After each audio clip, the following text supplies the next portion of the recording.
Dear students, कल के lecture में यानी कि पार्ट 2 में कंप्यूटर बेसिक्स में आप लोगों को इनपुट और आउटपुट डिवाइसेस के बारे में बताया गया था। साथ ही साथ मेमोरी के बारे में भी बताया गया था और बड़े ही रोचक ढंग से प्राइमरी और सेकेंडरी मेमोरी दोनों के कार्य क्या होते हैं, दोनों में अंतर क्या होते हैं, ये आप लोगों को बताया गया था। और आज जो हमें पढ़ना है, आगे बढ़ते हुए कंप्यूटर का ब्लॉक डायग्राम आपने देखा था और कंप्यूटर का पूरा आपने रेखा चित्र बनाया होगा। उसमें मेजरली जितने पार्ट्स होते हैं उनका नाम मैं एक बार रिकैप कर देता हूँ। मॉनिटर होता है, सीपीयू होता है, कीबोर्ड होता है, माउस होता है, स्पीकर होता है, माइक होता है, कैमरा होता है और यूपीएस होता है। ये मेजर कंपोनेंट्स होते हैं किसी भी कंप्यूटर सिस्टम के। आजकल तो सारी चीज़ें एक साथ ही लैपटॉप में लगी हुई रहती हैं, इनबिल्ट रहती हैं। ये सारी चीज़ें हमें अलग से किसी चीज़ की ज़रूरत नहीं पड़ती है। और अब तो उससे भी सुविधाजनक मोबाइल हो गया, जिसके माध्यम से हम लोग एक दूसरे से इंटरेक्ट कर पा रहे हैं और इस लेक्चर को आप तक पहुंचा पा रहे हैं। लेकिन तो क्या कभी आपने सोचा है कि यह सिस्टम, कंप्यूटर सिस्टम शुरू से ही ऐसा रहा होगा? यह प्रश्न आप लोगों के दिमाग में आता होगा। तो आज का जो हमारा टॉपिक है, कंप्यूटर का क्रमिक विकास और कंप्यूटर के प्रकार, classification of computers and generations of computer, ये टॉपिक लेकर के आज मैं पुनः आप लोगों के बीच में उपस्थित हूँ। Anjani Kumar Verma, shine with Anjani YouTube channel पर आप लोग यह देखते हैं। चैनल को सब्सक्राइब करेंगे तो आपको आगे और इसी प्रकार के रोचक वीडियोस मिलते रहेंगे। आप लोग एक बार चैनल को सब्सक्राइब ज़रूर कर लें। तो मैं शुरू करता हूँ जनरेशन ऑफ कंप्यूटर से। जैसे आपने अपनी जनरेशन, ह्यूमन जनरेशन के बारे में सुना होगा कि हमारे पूर्वज कभी बंदर थे। इसी प्रकार से कंप्यूटर की भी जनरेशन के बारे में आपको आज बताया जाएगा। कंप्यूटर को बेसिकली जनरेशन वाइज 5 जनरेशन्स में डिवाइड किया गया है। फर्स्ट, सेकंड, थर्ड, फोर्थ और प्रेजेंट। जो 5th जनरेशन है उसको हम लोग प्रेजेंट कहते हैं। और सभी जनरेशन्स को मैं अभी जो क्लासिफिकेशन मैं करूँगा उसमें जो कंपोनेंट्स मैं आपको बताऊंगा, जिनके आधार पर मैं डिस्टिंग्विश करूंगा, डिफ्रेंशिएट करूंगा कि किस जनरेशन में कैसा था, वो कंपोनेंट्स हैं। ईयर यानी कि जनरेशन किस साल से किस साल तक चला। टेक्नोलॉजी, उस समय कौन सी टेक्नोलॉजी का इस्तेमाल होता था। मेमोरी यानी कि किस प्रकार की मेमोरी का इस्तेमाल होता था। प्रोग्रामिंग लैंग्वेजेस किस प्रकार की इस्तेमाल होती थी। उस समय कंप्यूटर कौन कौन से बने, किस जनरेशन में, उस पर चर्चा होगी। और साथ ही साथ अंत में आप लोगों को उस जनरेशन की मेजर जो अचीवमेंट रही है उसके बारे में भी चर्चा करूंगा। तो मैं शुरू करता हूं फर्स्ट जनरेशन से। फर्स्ट जनरेशन का जो समय काल रहा है 1940 से लेकर के 1956 तक रहा है। और इस जनरेशन के कंप्यूटर्स में जिस टेक्नोलॉजी का इस्तेमाल होता था वो थी vacuum tube technology. Vacuum tube, आपने टीवी देखा होगा, पहले सीआरटी टीवीज़ बड़ी वाली चलती थी, उसमें भी वैक्यूम ट्यूब का इस्तेमाल होता था। लेकिन तो प्रोसेसिंग के लिए फर्स्ट जनरेशन के कंप्यूटर में छोटे छोटे वैक्यूम ट्यूब्स का इस्तेमाल हुआ था, जिसके थ्रू प्रोसेसिंग कराई जाती थी। मेमोरी जो इस्तेमाल होती थी वो होती थी मैग्नेटिक ड्रम्स, और लास्ट तक जाते जाते मैग्नेटिक टेप्स का भी इस्तेमाल होने लगा। साथ ही साथ यदि हम बात करें मेमोरी की कैपेसिटी की, तो उस समय मेमोरी की कैपेसिटी अधिकतम 20 KB होती थी। आप सोच सकते हैं कि आज की तुलना में 20 KB कितनी कम मेमोरी कैपेसिटी थी। प्रोसेसिंग स्पीड जो होती थी वो होती थी 300 IPS, इंस्ट्रक्शंस पर सेट। IPS का फुल फॉर्म है इंस्ट्रक्शंस पर सेट, यानी कि 300 इंस्ट्रक्शंस पर सेकंड में दिखाए जाते थे, उतने प्रोसेस होते थे। जो लैंग्वेज इस्तेमाल होती थी वो होती थी मशीन लैंग्वेज। और उस समय जो कंप्यूटर्स हमारे बने वो कंप्यूटर्स यूनिवैक और एनिएक, ये 2 प्रकार के कंप्यूटर उस समय बने थे। मैं आता हूँ सेकेंड जनरेशन पे। सेकेंड जनरेशन हमारा 1956 से लेकर के और 1963 तक रहा। इस समय जो टेक्नोलॉजी थोड़ी सी इम्प्रूव होकर के वैक्यूम ट्यूब से अब ट्रांजिस्टर्स पर आ गई थी, और मेमोरी का जो था हमारा टाइप वो मैग्नेटिक ड्रम से कम्प्लीटली मैग्नेटिक टेप्स पर आ गया था, और जो कैपेसिटी थी मेमोरी की वो 128 KB हो गई थी, और जो हमारा प्रोसेसिंग स्पीड था वो 300 इंस्ट्रक्शंस पर सेकेंड ही रह गया था। जो हम लैंग्वेज यूज़ करते थे फर्स्ट जनरेशन में मशीन लैंग्वेज, वो अब असेंबली लैंग्वेज पर आ चुकी थी। असेंबली लैंग्वेज का ज़्यादा इस्तेमाल होता था, जिसमें कोबोल, फोर्टान और एल्गोल आदि लैंग्वेजेस का इस्तेमाल हम सब करते थे।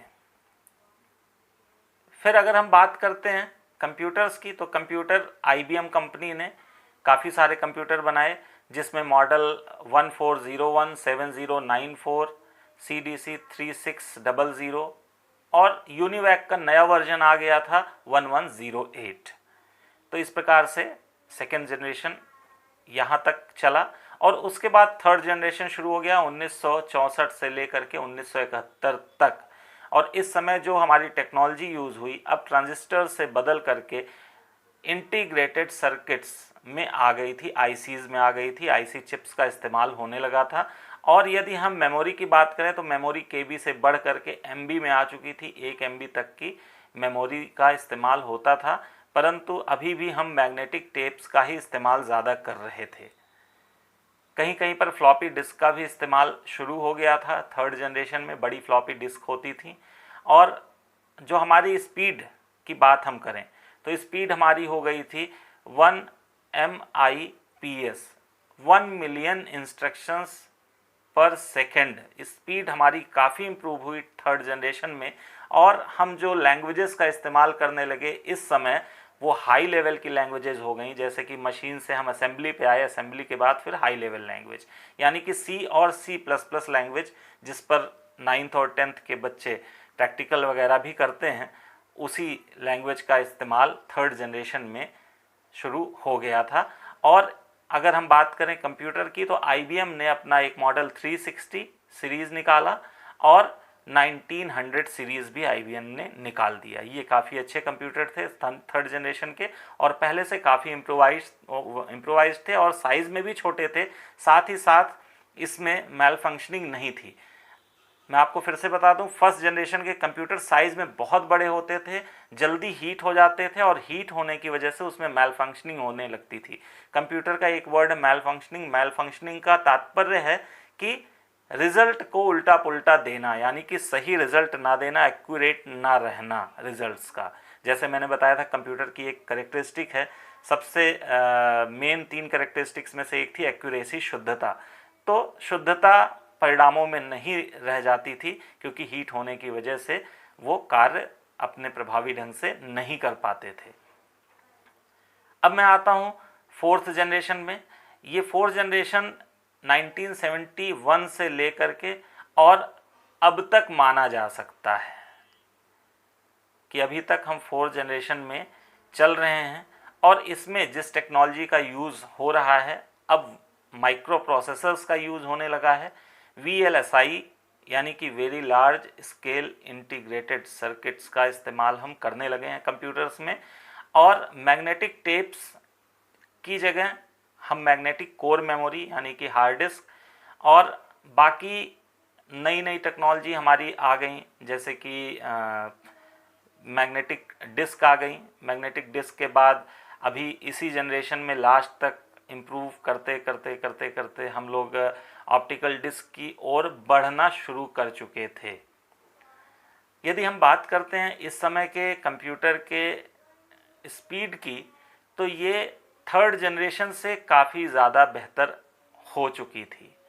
और हम लैंग्वेजेस की बात करें तो C और C++ के बाद हाई लेवल लैंग्वेजेस में और इम्प्रूवमेंट हुआ, और जावा का भी इजाद इसी जनरेशन में हुआ। और कंप्यूटर की बात करें तो हम लोगों ने जब कंप्यूटर शुरू किया था तो पेंटियम सीरीज़ आ चुकी थी। उससे पहले बहुत ही बेसिक कंप्यूटर्स चलते थे, डॉस बेस्ड प्रोग्रामिंग जिसमें रहती थी। लेकिन तो पेंटियम कंप्यूटर जब आ गए और थोड़ा विंडोज़ ने भी अपने सॉफ्टवेयर ऑपरेटिंग सिस्टम के तौर पे इजाद किए जो यूज़र फ्रेंडली थे, तो ये सिस्टम्स काफ़ी अच्छे रहे और मल्टीमीडिया सिस्टम्स बनने लगे 4th जनरेशन में। और इस जनरेशन के कंप्यूटर डेस्कटॉप के तौर पर आज भी इस्तेमाल होते आ रहे हैं। अब मैं बात करता हूँ 5th जनरेशन की, यानी कि 4th जनरेशन मैंने कहा प्रेजेंट तक था। प्रेजेंट अब आप कहाँ तक मानते हैं यह आप पर निर्भर करता है, टेक्नोलॉजी पर निर्भर करता है। लेकिन तो प्रेजेंट एंड फ्यूचर ये सारा 5th जनरेशन में अभी चल रहा है। इस समय जिस टेक्नोलॉजी का इस्तेमाल हो रहा है वो ULSI हो गया। पिछली जनरेशन यानी 4th जनरेशन में VLSI का था, मगर इस जनरेशन में ULSI हो गया। इसका मतलब है ultra large scale integrated circuits का इस्तेमाल होने लगा और ये बहुत ही ज़्यादा अच्छी स्पीड के कंप्यूटर्स हैं। नैनो सेकेंड्स में ये परफॉर्मेंस अपनी कर देते हैं और सभी हाई लेवल लैंग्वेजेस का इस्तेमाल इसमें हो रहा है। न्यूट्रल लैंग्वेजेस का भी इस्तेमाल हो रहा है। बाकी हमारी जो भी SQL प्रोग्रामिंग है, डेटाबेस का है, ये सारा चीज़ें और इम्प्रोवाइज्ड वे में यहाँ पर हम सब कर रहे हैं। और कंप्यूटर्स की यदि बात करते हैं तो इस समय आर्टिफिशियल इंटेलिजेंस वाले कंप्यूटर ज़्यादा चल रहे हैं। माइक्रो कंप्यूटर्स चल रहे हैं, स्मार्टफोन्स चल रहे हैं, टैबलेट चल रहे हैं और बहुत सारे टच स्क्रीन लैपटॉप्स वगैरह भी मार्केट में आ गए हैं और इनका इस्तेमाल हम आप कर रहे हैं। तो ये रहा जनरेशन ऑफ कंप्यूटर, यानी कि कंप्यूटर का क्रमिक विकास, कैसे कैसे कंप्यूटर ने विकास किया। और ये साइज़ के हिसाब से देखा जाए तो पहले बहुत बड़े साइज़ के होते थे और धीरे धीरे धीरे धीरे करके देखिए आपके हाथ में मोबाइल के रूप में ये एक कंप्यूटर का ही मॉडल है। ये एक मल्टीमीडिया सेट है जिस पर आप कोई भी एक्टिविटी आप परफॉर्म कर सकते हैं। गाने सुन सकते हैं, मूवी देख सकते हैं, इंटरनेट चला सकते हैं, व्हाट्सएप चला सकते हैं, मैसेज कर सकते हैं, कोई भी रिकॉर्ड सेव कर सकते हैं, PDF फाइल देख सकते हैं। तमाम सारी चीज़ें इस मोबाइल के अंदर हैं जिसको आप परफॉर्म कर सकते हैं और दुनिया से जुड़े रह सकते हैं। मैं अब आगे बढ़ता हूँ कंप्यूटर के प्रकार पर। जैसा मैंने बताया कि आज 2 टॉपिक कवर होंगे, एक तो जनरेशन ऑफ कंप्यूटर्स और दूसरा क्लासिफिकेशन ऑफ कंप्यूटर्स। तो कंप्यूटर का क्लासिफिकेशन यदि हम करें तो कंप्यूटर का क्लासिफिकेशन 3 तरीके से किया जा सकता है। एक तो बाय टाइप के अनुसार कंप्यूटर का हम क्लासिफिकेशन कर सकते हैं। दूसरा साइज़ के अनुसार हम उसका क्लासिफिकेशन कर सकते हैं और तीसरा पर्पज़ के अनुसार हम उसका क्लासिफिकेशन कर सकते हैं। पहली बात यदि मैं करूं टाइप के आधार पर, तो 3 टाइप के कंप्यूटर होते हैं। पहला टाइप है डिजिटल कंप्यूटर, जिसको आप लोग इस्तेमाल इस समय कर रहे हैं। आपका मोबाइल फ़ोन भी डिजिटल है, आपका लैपटॉप भी डिजिटल है, आपका डेस्कटॉप भी डिजिटल है। जो दूसरा टाइप है वो है एनालॉग। एनालॉग सिस्टम जो होते हैं, एनालॉग कंप्यूटर होते हैं, वो डिजिटल से इस प्रकार से अलग होते हैं। मैं आपको डिजिटल और एनालॉग में अंतर बता दूं। डिजिटल का मतलब होता है डिस्क्रीट और एनालॉग का मतलब होता है कंटिन्यूअस। यानी कि ये डिस्क्रीट सिग्नल्स हैं। सिग्नल आ रहा है फिर रुक जा रहा है, आ रहा है फिर रुक जा रहा है, यानी कि टूट टूट के आ रहा है, तो वो डिस्क्रीट सिग्नल हुआ, डिजिटल सिग्नल हुआ। डिजिटल में बाइनरी लैंग्वेज का इस्तेमाल होता है, बाइनरी नंबर सिस्टम का इस्तेमाल होता है। बाइनरी का मतलब होता है कि 0 और 1 से ही बनी हुई संख्याएं। तो जब भी 0 रहेगा तो सिग्नल 0 पर जाएगा, यानी कि सिग्नल नहीं है, और 1 का मतलब सिग्नल हाई है। 2 ही प्रकार के सिग्नल होते हैं इसमें, 0 और 1 डिजिटल में। मगर यदि आप एनालॉग की बात करें तो एनालॉग एक वेव की तरह होती हैं, जैसे लहर होती है, जैसे तरंग होती है, एक दूसरे से ऊपर ऐसे लहर लेके चलती है। आपने देखा होगा बहुत सारे हॉस्पिटल्स में आपको सिग्नल्स दिखाई पड़ते हैं मॉनिटर्स पर। पेशेंट के पास जाते होंगे तो वहाँ पर ऑस्किलोस्कोप लगे होते हैं जो कि एक वेव फॉर्म में चलते रहते हैं। तो कई बार वो वेव फॉर्म में हार्ट बीट भी बताते हैं, कई बार डिजिटल फॉर्म में भी उसका डिस्प्लेसमेंट होता है। तो हम इसी प्रकार से अंतर कर सकते हैं। ज़्यादातर जो एनालॉग कंप्यूटर्स होते हैं उनका इस्तेमाल दूरी नापने में, प्रकाश की तीव्रता को नापने में, हार्ट बीट को नापने में, और मेडिकल फील्ड में कई जगहों पर सिविल सर्विसेज में इसका इस्तेमाल ज़्यादा होता है। और डिजिटल कंप्यूटर तो आपका बेसिकली प्रोग्रामिंग में आपके और हमारे इस्तेमाल के लिए होता है। तीसरा प्रकार है हाइब्रिड कंप्यूटर। हाइब्रिड कंप्यूटर का मतलब है कि एनालॉग और डिजिटल दोनों को मिला दिया गया है। दोनों को मिला करके जो कंप्यूटर बनाए गए, हॉस्पिटल्स में जो मैंने बात की वहाँ पर दोनों का मिश्रित रूप होता है, एनालॉग और डिजिटल का। बहुत सारे कंप्यूटर्स, डॉक्टर्स, इंजीनियर्स या जो भी हमारे आर्किटेक्ट्स हैं, वो सारे इन दोनों का मिश्रित रूप इस्तेमाल करते हैं, वो हाइब्रिड कंप्यूटर्स का इस्तेमाल करते हैं। अब साइज़ के आधार पे यदि हम बात करते हैं तो कंप्यूटर के जो प्रकार हैं वो हैं माइक्रो, ये पहला प्रकार है, दूसरा है मिनी, तीसरा है मेन फ्रेम और चौथा है सुपर। तो मिनी कंप्यूटर वही हैं जो आप और हम पहले इस्तेमाल करते थे। माइक्रो कंप्यूटर्स का मतलब हो गया tablet, mobile phone, laptop, desktop, ये सारे अभी माइक्रो कंप्यूटर्स में आ गए हैं। माइक्रो कंप्यूटर्स का मतलब है कि इसको सिर्फ डेडिकेटली एक यूज़र के लिए बनाया गया है, इसको एक से अधिक यूज़र नहीं इस्तेमाल कर सकते हैं एक टाइम पर।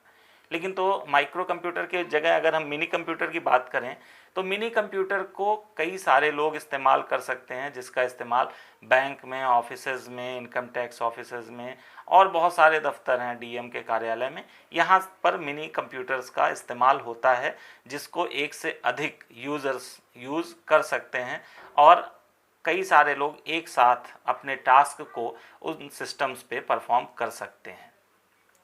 मेन फ्रेम कंप्यूटर साइज़ में बहुत बड़े होते हैं, जिसका इस्तेमाल बड़ी कंपनियां करती हैं डेटाबेस वगैरह के को सुरक्षित रखने के लिए।